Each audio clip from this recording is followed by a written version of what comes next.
მოსამართლე ჯვებენ აჭყებია ანტონ ჩეჩინი დამნაშავედ ცნოდა 8 წლითა და 6 თვით პატიმრობა მიუსაჯა. ჩეჩინს ნარკოდანაშაულს ედავებოდნენ. თავად ამბობს, რომ ნარკოტიკი პოლიციამ დაკავებისას ჩაუდო. ჩეჩინის გამამტყუნებელ განაჩენს სასამართლოში ხმაური მოჰყვა.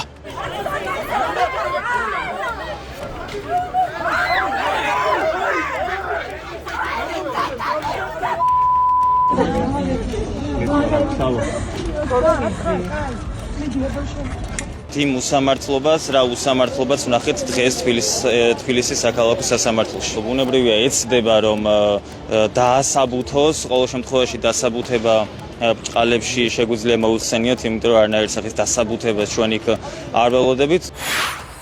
ამ წუთებში თბილისის საქალაქო სასამართლოში კიდევ ერთი განაჩენის გამოცხადებას ელოდებიან. რამდენიმე წუთში გახდება ცნობილი, რა გადაწყვეტილება მიიღო მოსამართლე თამარ მჭედლიშვილმა პროევროპულ აქციებზე დაკავებული 8 პირის საქმეზე.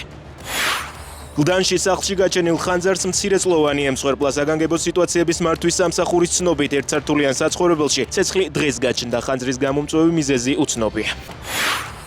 კიევში საჰაერო განგაშია. უკრაინის საჰაერო ძალები მოსახლეობას აფრთხილებენ, რომ რუსული საბრძოლო დრონები აგრძელებენ კიევსა და კიევის რეგიონზე თავდასხმას. კიევის საქალაქო ადმინისტრაცია მოსახლეობას თავშესაფარში დარჩენისკენ მოუწოდებს.